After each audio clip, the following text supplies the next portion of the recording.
자, 그 다음에 이어서 다음 페이지로 가볼게요. 천재밥 국어 2 122페이지에 있는 중세국어입니다. 자, 중요하죠 이제. 왜? 한글이 본격적으로 어떻게 쓰였는가라는 거. 그래서 중세국어의 특징에 대해서 물어보니까 우리가 한번 보도록 합시다. 자, 세종어제 훈민정음 이렇게 나와 있죠. 그렇죠? 그래서 밑에 보니까 뭐 이상하게 글자가 적혀 있어. 그렇죠? 한번 이거 읽어보면 어떤 학생이 이렇게 읽습니다. 쉥종엉쟁 그렇게 읽지 않아요? 세종어제 이렇게 읽습니다. 선생님 이응이 있는데요? 네, 그 이응이 있는데 요게 좀 차이점이 있어요. 무슨 말이냐면 여기서 지금 여기까지 이렇게 한번 보면 요걸 우리가 동국정우식 한자음 표기라고 이야기합니다. 여기서 말하는 동국정우식 한자음 표기라고 이야기하는데 동국정운이라는 책이 있어. 동국정운이라는 책이 있는데 그 책에서 한자를 이렇게 적었다는 거거든.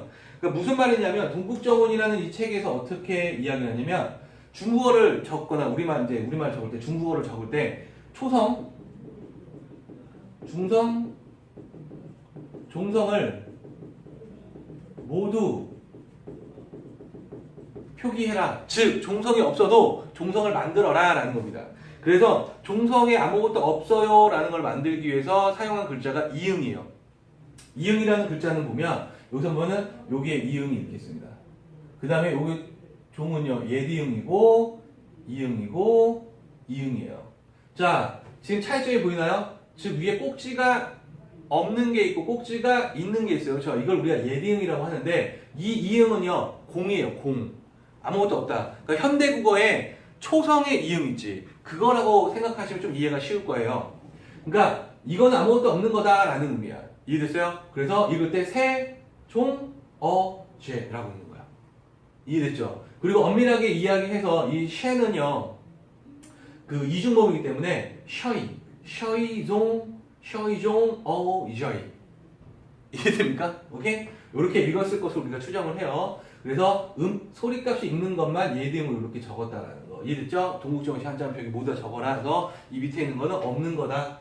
자, 훈민정음 이렇게 있죠. 그래서 훈민정음. 자, 요게 이제 시험 문제에 출제가 되는 게 뭐냐면 이 훈민정음의 의미가 뭐냐는 거야. 의미. 자, 의미를 한번 보면 훈자가 가르치다. 여기를 그어야 되네요. 한자를 빼먹었네. 그렇지? 그래서 한글 세대라. 네. 여기서부터네요. 이렇게. 그렇지? 그래서 훈자가 보니까 요 훈자가 가르치다. 민자가 백성, 정자가 바르다, 음자가 소리 이렇게 있죠. 그래서 위에 있죠. 그래서 백성을 가르치는 바른 소리라는 뜻입니다. 오케이? 그래서 서술형으로 낼 수 있으니까 훈민정음의 뜻, 백성을 가르치는 바른 소리라는 의미를 우리가 꼭 알고 있자라는 거. 자, 그 다음에 이제 나란말싸미 이렇게 한번 봅시다. 나란말싸미 이렇게 있을 때 지금 여기서 보면 독특하게 그 특징이 보이죠. 점이 보이지. 이 점을 뭐라고 얘기했다? 방점이다라는 거야. 글자 왼쪽에 찍어요. 그러니까 락 옆에 하나, 말 옆에 두 개 이렇게 찍은 겁니다. 이거를 우리가 이제 그 성조를 표기하는, 그렇죠? 성조를 표기하는 방점이다라고 이야기해요. 그래서 성조 표시가 있었다라는 거. 이래요. 자, 그럼 이게 이제 우리가 성조가 아까 사성체계라고 이야기를 했었죠. 그래서 성조를 한번 정리해 보면 성조는 평성이라는 것이 있고, 그 다음에 거성, 그 다음에 상성, 그 다음에 입성 이렇게 네 가지로 우리가 나눠져요. 자, 여기 성조 표시에 대한 개념이 설명이 없어요 책에. 그래서 요거는 한번 설명할게요. 평성인 평자가 평평하다, 평범하다라는 뜻이야. 바로 이거였어요. 네. 자, 그래서 이거는 그냥 낮은 의미예요.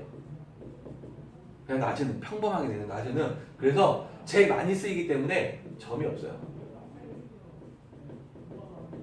제일 많이 쓰니까. 점을 찍으면 힘들잖아. 그러니까 제일 많은 건 점을 안 찍었고, 거성이라고 이야기한 거는 높은 음입니다. 높은 음. 그래서 점이 하나가 글자 왼쪽에 찍혀요. 그러니까 여기서 보면 락이 거성이다라는 거. 그 다음에 상성이라는 거는 윗상자군요. 낮은 음에서 높은 음으로 소리를 내요. 그래서 낮은 거와 높은 것을 넣어서 점이 두 개. 입성이 두 개다라는 거 이해됐죠? 입성은요 점의 개수와 상관이 없어요. 점의 개수가 상관이 없고 뭐냐면 끝을 빨리 닫는 소리입니다. 입성은. 끝을 빨리 닫아라라고 이야기하는 거는 받침에 뭐가 있냐면 기역, 디귿, 비읍, 시옷 등이 올 때 이런 것들이 올 때 끝을 빨리 닫는. 그러니까 여기서 입성은 낫이야 낫. 선생님 이거 점만 지켜서 거성이라면서인데 그래서 입성은 점에서 상관이 없다는 거는 평성이면서 입성일 수 있고 거성이면서 입성일 수 있고 상성이면서 입성일 수 있어요. 그러니까 얘는 거성이면서 입성이야. 이해됐죠? 그래서 입성은 따로 우리가 받침 가지고 판단을 해야 된다는 거. 그래서 읽어보면 이렇게 돼요. 낮은 음입니다. 나락, 말, 싸미 이렇게 읽습니다. 음의 높낮이가 이렇게 표시가 된다는 거. 이해됐죠? 자, 그 다음에 또 하나의 특징, 중세국어의 특징이 하나 나와요. 말싸미에 보면 말싸미가 아니라 말싸미에서 이어적기라는 것이 사용되었다. 즉 받침의 미음이 넘어가죠. 받침의 미음이 넘어가죠. 자, 그래서 나란 말싸미 뒷기에 달아 이렇게 있는데 중요한 게 하나 있습니다. 중국과라는 뜻이 현대국어 중국과. 요게 비교 부사격 조사예요. 현대국어가 다른 거야. 근대국어도 다르고. 그래서 요게 좀 중요해요. 이게 비교 부사격 조사라는 거. 현대국어의 애가 비교 부사격 조사로 사용되었다는 거. 그래서 중국과 달라 이랬죠. 그래서 원래는 달라라고 하는데 달아죠. 달아. 끊어적기.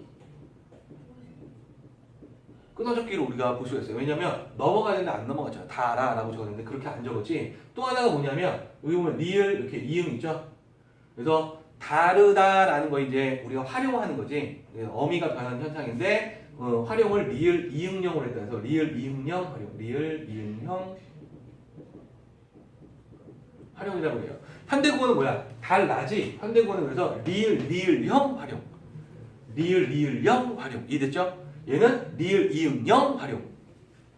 자, 그래서 중국과 달라 문자와로. 여기서 와로도 문자와라는 비교를 그 부사격 조사로 사용됐네. 그래서 문자가 서로 사마띠 했는데 매우 중요한 예문이에요.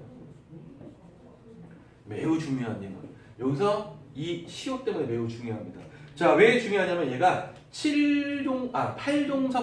8종성법을 쓰기 때문에요. 엄밀하게 얘기해서 8종성 가족용 이렇게 있습니다. 뭐 가족이 쓴다는 게 아니고 한자를 보면 이 가짜가 가능하다, 뭐뭐 할만하다 라는 의미고 족자가 만족하다 라는 의미고 용자가 쓰다는 의미예요. 종성에는 8개의 글자를 쓰면 만족할 만하다라고 이야기한 겁니다. 이게 8종성법, 중세국어의 특징이에요. 여기 나오면 중세국어야, 중세국어. 그러니까 이게 왜 8종성법이냐면 이게 원문이 오른쪽에 날개로 한번 가볼게요. 오른쪽 날개로 가면은 세 번째 점에 사마띠 이렇게 나와 있거든요. 그 부분을 여러분들이 좀 참고를 하시면 돼요. 즉 여기는 제가 설명을 할게요. 그러니까 기본형이 뭐냐면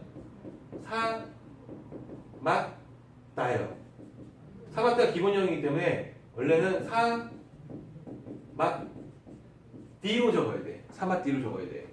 자, 그런데 이 치읓을 어떻게 바꿨다고요? 치읓으로 바꿨지? 그래서 사마띠로 적었기 때문에 치읓을 시옷으로 적으세요. 이렇게 이야기한 8종성법입니다. 그래서 8종성법은 받침에 8종성법 가정용은 받침에 뭐가 하냐면 기역, 니은, 디귿, 리을, 미음, 비읍, 시옷 조심해서 예리음.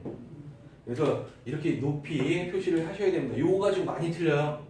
오케이? 요거 가지고 많이 틀리니까 여러분들이 잘 봐야 된다는 거. 이게 안 보일 것 같은데. 활용법을 다시 적을게요. 여기다가 적을게. 밑에다가요. 그래서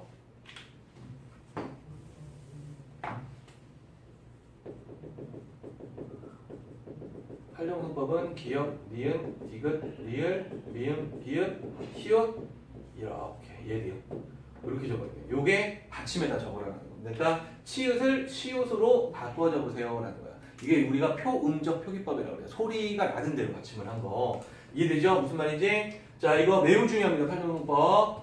자, 그 다음에 사마띠라고 하는데 G가 아니라 D지. 그래서 구개음화가 적용되지 않았어요. 구개음화가 적용되지 않은 예다라는 거. 사마띠 아니할세 아니함으로. 자, 이런 전차로 이런 까닭으로 어린도 중요합니다. 자, 어리석은에서 얘는 의미의 이동. 즉 어리석은이라는 의미에서 현대로 넘어오면 나이가 적은이라는 의미로 바뀌었죠. 그래서 의미의 이동의 예고. 그래서 백성이 니르고저 이렇게 있죠. 그래서 니르고저 여기 보면 니 했는데 현대고는 이르고자라고 해석을 하죠. 그래서 두음 법칙이 적용되지 않았어요.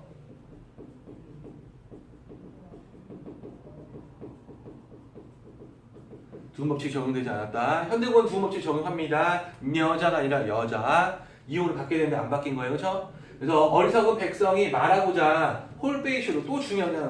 홀베에 이렇게 나오는데 자, 이거 설명할지 모르겠네요. 학교 선생님이 설명하시는 선생님이 있고 안 하시는 선생님이 있어가지고 여기 리을 히읗, 리을의 여린 히읗 이걸 우리가 여린 히읗이라고 그래요. 여린 히읗이라는 독특한 문자가 사용이 됩니다. 현대국어 없죠. 또 하나가 홀베라는데 홀바이입니다. 홀바이. 그러니까 요거가 또 중요한 게 뭐냐면 얘는 어떻게 분석이 되냐면 얘는 현대국어로 바가로 되죠. 그래서 바 플러스 이예요. 바 플러스 이. 이 이가 바로 주격조사였다는 거야. 주격조사 이. 중세국의 주격조사는요 세 가지요. 이, 그 다음에 그냥 이렇게 이, 그 다음에 사라집니다. 사라지는 이가 있는데 요렇게 세 가지여서 영파생이라고 해가지고 이렇게 표시를 해서 사라졌다는 거. 무슨 말이냐면 이 이는요 말싸미의 이야. 그러니까 받침이 있으면 이를 적어요. 그러니까 이 이음은 음가가 없으니까 넘어간 거고 이어적한 거고 이 이는요 모음으로 끝났을 때야. 근데 그 모음이 똑같이 생긴 이 모음 이외. 이해됐어요? 무슨 말인지? 자, 그 다음에 얘는요 모음 얘랑 똑같이 생긴 거 모음 이로 끝나. 그러면 주격조사 이가 결합하면 이상하잖아. 그치? 그래서 탈락하는 거야. 이해됐죠? 무슨 말인지? 주격조사 이렇게 세 가지가 있었다라는 거. 자, 그래서 홀바이 이렇게 있습니다. 홀바이. 요거를 또 설명하시는 분이 있는데 혹시 모르니까 설명. 된소리 부호 기능이라고도 해요. 요거를 된소리 부호 기능.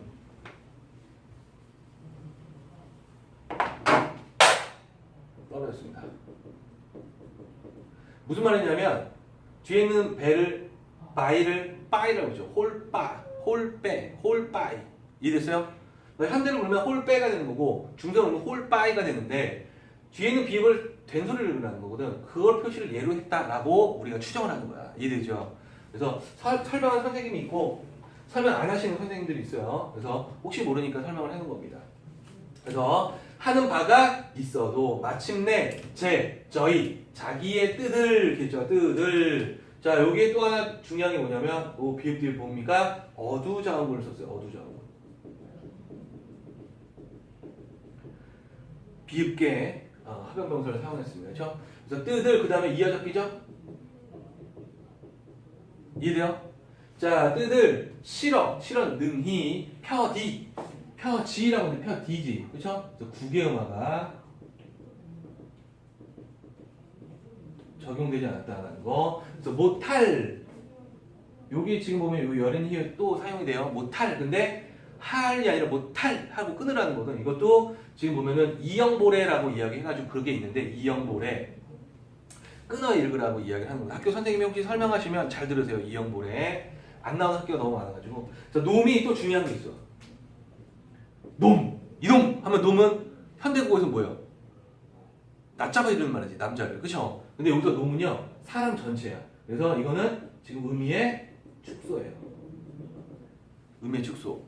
그러니까 중세국어 때는 사람이라는 그런 의미였다면 현대국어에는 남자를 낮잡아 이르는 말. 이해됐어요?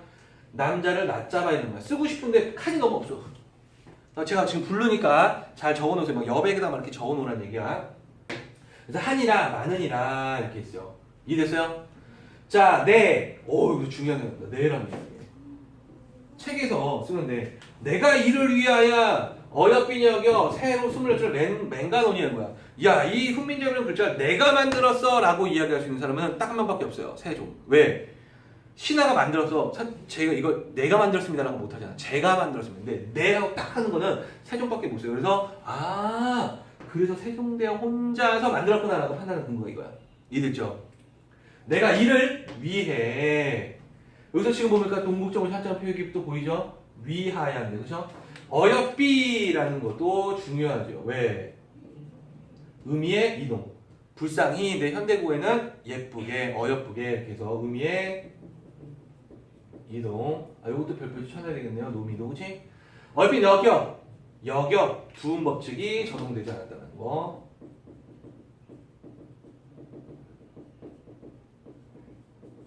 새로 28자를 맹가노니. 자, 28자를 만들었대요. 오케이? 우리 앞에서 배웠죠? 초성 17자, 그쵸? 중성 11자, 그거 이렇게 밑줄 쳐놓고 저거! 라고 서술형을 낼 수 있잖아.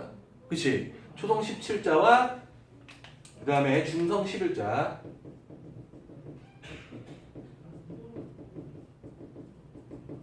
그래서 시험 문제는 또 이렇게 변형시킬 수 있어요. 초성 17자에 포함되지 않은 게 무엇이냐? 대표적인 게 순경은 비읍. 여기 이따가 나오겠지만 그것도 한번 우리가 판단해 볼 수 있겠네. 자, 28자를 만드니 사람마다 하여금, 여기서 독특한 거 보이죠? 쌍이응. 쌍이응이 보여요. 여기서 이 앞에 있는 이 이응을 우리가 몇몇의 이렇게 교수님들의 이제 자료를 보니까 사동전미사라고 해석을 하시는 분들도 계십니다. 근데 너무 어려워요. 그래서 아마 내지는 않을 거고 수비 이걸로 낼 것 같아요. 이거는 무조건 출제가 될 것 같습니다. 오케이? 왜냐하면 일단 첫 번째 순경은 비읍이 사용이 돼요. 오케이? 그래서 그래서 지금 현대국어에 사용하지 않는 중요한 순경은 비읍이 사용되었고 얘는 초성 17자에 해당하지 않습니다. 오케이? 그러니까 시험 문제 이렇게 밑줄 쳐놓고 다음 중 초성 17자에 해당하지 않는 글자는 못 찾아말하는 순경은 비읍. 이해됐죠? 익혀라는 건데 니겨라고 했으니까 역시 두음 법칙을 적용하지 않았습니다. 그렇죠? 두음 법칙을 적용하지 않았다.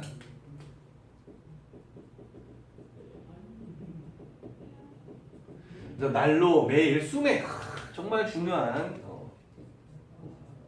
시험 문제 또 중요한 거예요. 오케이?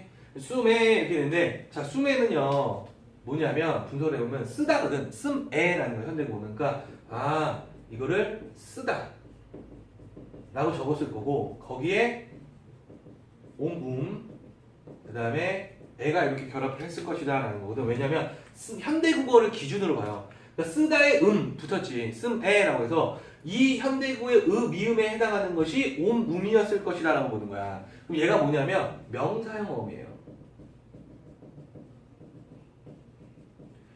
현대국어 명사형 전성음이 기에 해당하는 게 중세어는 옴음이 있었다. 그런데 중요한 게 뭐냐면 옴 할 때 이 오하고 할 때 우가 있어요. 그러니까 얘는 오는 양성모음, 음은 음성모음. 즉 현대국어에서는 모음조화가 많이 파괴됐지만 중세국어 때는 모음조화가 파괴되지 않았어요. 그래서 모음조화를에 따라 결합하는 거야. 얘가 뭐예요? 앞말이 으로 끝나서 음성모음이지. 그러니까 얘가 결합을 하는 거야. 그래서 모음조화가 지켜진 일입니다. 모음조화가 지켜졌다. 이해되죠? 그리고 이어적기를 사용했다. 이해되나요? 그래서 수매 이렇게 되면 그러니까 이렇게 변형을 한번 시켜보면 결합을 시켜볼게요. 숨매로 될 거고 이게 수매로 갈 거예요. 그래서 모음조화에 따른 명사형 어미가 결합한 거고 그 다음에 여기서 이어적기가 사용되었다. 그 다음에 또 하나의 특징이 뭐예요? 어두자음군. 그러니까 수매가 굉장히 중세국어의 특징을 많이 보이죠. 어두자음군도 쓰였고 모음조화 철저하게 지킨 거고 명사형음이 옴음이 쓰였다는 거고 이어적기도 사용했다는 거. 그래서 중요한 예문이고요. 이해됐죠?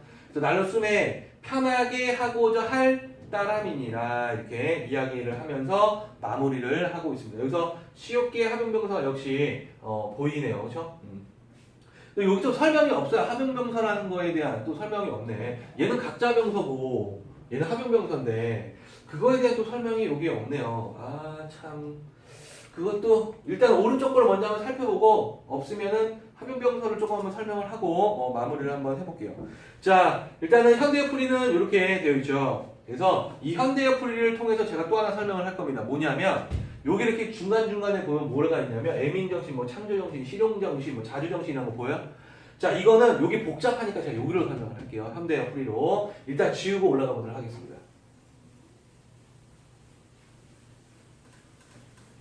빽빽하죠?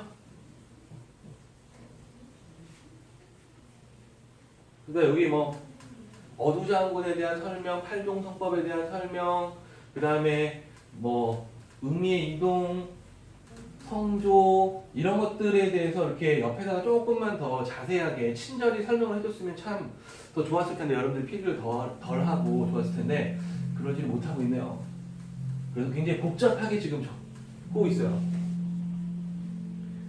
자, 일단 현대어 풀이부터 먼저 한번 가볼게요. 자, 한번 봅시다. 얼마나 세종대왕께서 대단한 분이신지 한번 볼게요. 자, 우리나라의 말에 중국과 달라 한자가 서로 통하지 아니하여서. 자, 지금 여기서 보니까 여기부터 여기까지 우리나라 말이 중국의 말과 달라 한자가 서로 통하지 아니한다. 우리는 중국과 달라라고 이야기했죠. 그래서 여기까지가 뭐냐면 자주정신입니다. 자주. 우리가 자주국방 하잖아. 우리가 스스로 하겠다는 거죠. 이런 까닭으로 이제 여기서부터 또 가겠죠. 그렇죠? 이런 이유로 어리석은 백성이 말하고자 하는 바가 있어도 마침내 자기의 뜻을 펼치지 못한 사람이 많으니라. 내가 이를 가엾게 생각하여 불쌍히 여겨라고 했죠. 자, 백성들 굉장히 불쌍히 여기죠. 여기까지가 애민정신입니다. 새로 28자를 만드니 여기가 창조정신이에요. 모든 사람을 하여금 쉽게 익혀서 날마다 쓰게 편하게 하고자 할 따름이다. 편하게, 쉽게 익히고 편하게 하겠다. 실용정신입니다. 자, 제가 이렇게 나누는데 학교 선생님이 이렇게 안 나누시는 분 선생님도 계세요. 그거는 학교 선생님이 출제를 하시는 거니까 그 선생님에 맞게끔 여러분들 보시고 저는 의미상 이렇게 끊기지 않겠느냐라고 해서 간 겁니다. 이해됐죠? 자, 요 밑에 거는 훈민정음에 대한 세종어제 훈민정음에 대한 게 설명이 있으니까 요거는 그냥 보시면 됩니다. 이해됐죠?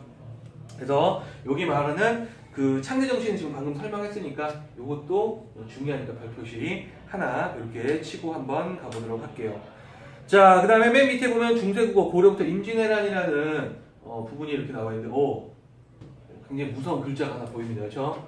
이게 스캔 뜨다가 밀려가지고 그런 거예요. 네. 놀라지 마시고요. 물론 제가 더 놀랬지만 여러분들이 최상의 어떤 조건을 하고 싶은데 몇 번 했는데도 맨날 이래요. 어쩔 수가 없습니다. 자, 중세국어로 한번 갈게요. 고려의 건국과 더불어 언어의 중심이는 개성이 되었다. 그러니까 우리가 앞에서도 이제 신라가 통일하니까 경주가 중심이었다라고 추정하는 거고 고려니까 고려 수도는 개성이니까 개성으로 갔을 것이다라고 이렇게 추정을 하는 거예요. 이때 언어는 고구려의 흔적이 남아있긴 하지만 크게 보아 신라에서 발전한 것으로 보인다. 왜? 신라가 통일을 했고 그 다음에 이제 고려가 통일을 했으니까. 이후 조선의 건국으로 언어의 중심지가 서울로 옮겨졌으나 이렇게 이야기하네요. 언어의 모습이 크게 달라지진 않았다. 그래서 고려 건국부터 16세기 말까지 국어를 중세국어라고 한다. 중세국어 다시 전기와 후기로 구분되는데 훈민정음이 창제돼 한글로 적은 문헌 자료가 많이 나온 시기가 후기에 해당하고 그 이전 시기가 전기에 해당한다. 우리 앞부분에서 봤죠? 훈민정음 창제를 기준으로 전기 중세국어, 그 다음에 후기 중세국어로 가게 된다라는 거. 그럼 결국에는 우리 세종어제 훈민정음은 후기 중세국어에 해당을 한다라는 거. 이해됐죠? 오른쪽 날개로 갈게요. 본문서 주요 어휘구절이라는 걸로 우리가 한번 가보고 설명을 제가 좀 하도록 하겠습니다. 자, 본문 속 중요 어휘 구절 이렇게 해서 첫 번째 등극의 나라에서 이제 등극해서 지금 보면 이 부분이 동국정식 한자음 표기를 사용했다 이렇게 이야기를 하는데 동국정식 한자음 표기가 이제 예문이 별로 좋지는 않아요. 원래는 아까 했듯이 그 세종 어제로 설명하는 게 조금 더 여러분들 이해하기가 좀 편해요. 근데 어쨌든 요걸로 했는데 왜 그러냐면 동국정운이라는 책에서는 중국어의 원음에 가깝게 발음하도록 표기를 해라라는 게 원칙이었기 때문에 중국이 아닌 뮌귀 이렇게 된 겁니다. 뭐 그때 당시에 이렇게 불렀나 봐요. 오케이? 그래서 가장 가깝게 해라라는 거. 그 다음에 또 하나 특징이 뭡니까? 에라는 것이 현대국어의 비교를 나타내는 부사격 조사다라는 거 중요했다라고 했죠. 이거에. 그다음 여기 설명 없네요. 리을 이응령 활용. 그리고 끊어적기 이렇게 사용했고, 그렇죠? 그래서 문자 이렇게 되죠. 여기 또 동국정운 시한자음 표기가 보이네요. 요거 이응. 여기 훨씬 더 낫네, 그렇지? 그래서 동국정운 시한자음 표기를 사용했다 해서 동국정운 시한자음 표기 밑줄 그어놓고 초중동성을 전부 갖춰서 표기해라. 없어도 적어. 이렇게 이야기하고 3학기 정말로 중요합니다. 그렇죠? 제가 앞에서는 별표 하나밖에 안 했지만 왜냐면 중대국의 특징이니까 여기 다시 한번 할게요. 3학기 치우시고 있는데 팔종성법 즉 받침으로 기역, 니은, 디귿, 리을, 미음, 미음, 시옷 뭐예요? 예리응을 적어라 라고 이야기한 겁니다. 자, 이거 관련해서 제가 좀 설명하고 싶은 게 있어요. 뭘 설명하고 싶으냐면 종성, 부용, 소성.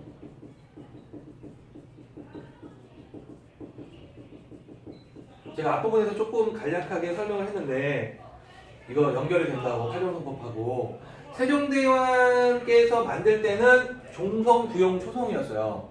즉 종성은 초성을 다시 문자에 다시 쓴다 해서 다시 그 종성에 대한 제자 원리가 없었죠 우리가. 그렇죠? 왜냐면 초성을 다시 쓰니까. 그런데 그러면 받침을 다 적어야 되잖아. 정인지를 비롯한 이제 지편전 학자들한테 한글을 써봐라. 그리고 해설서 만들어 한글을 써봐라라고 한 거야. 그래서 정인지라는 학자를 비롯한 지편전 학자들이 뭘 쓰면 용비어천가를 지어요. 그래서 용비어천가라는 작품이 최초의 중세국어로 한글로 쓴 작품이야. 이해되죠? 그래서 중요한 거예요. 내용이 중요한 것이 아니라 한글을 처음 사용한 거야. 자, 거기서 쓰다 보니까 엄청 길어. 엄청 길게 쓰다 보니까 받침에 맞게 그 원래 형태를 밝혀 적으려 하다 보니까 힘들잖아.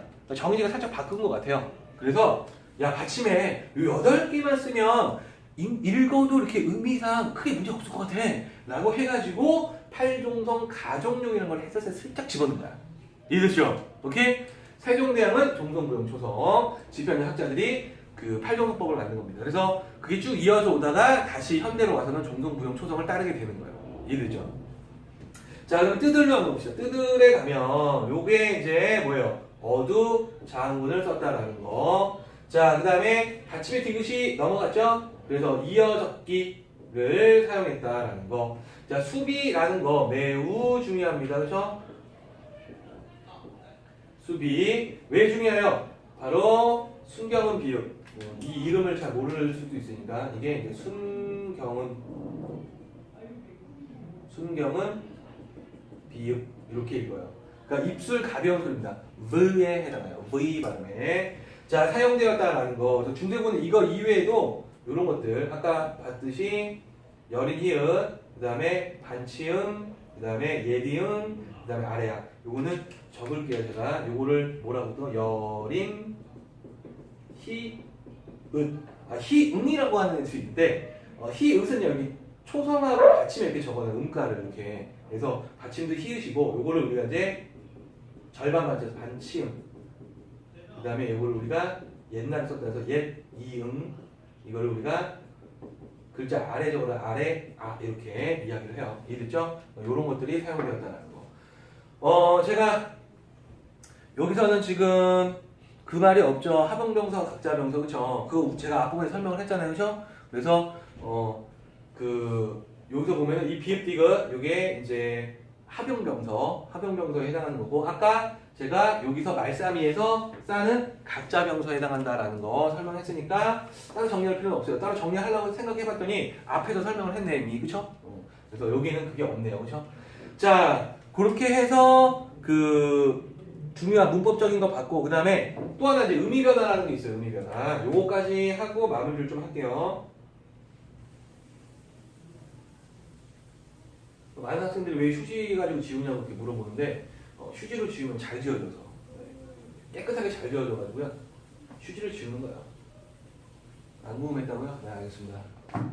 자, 의미의 변화로 한번 가보도록 합시다. 자, 아까 두 가지가 나왔는데 어린과 어여삐가 나왔고 하나가 빠졌죠. 놈. 그죠? 즉, 이 놈인데 다시 적어야겠다. 놈이로 나왔습니다. 그죠? 놈이.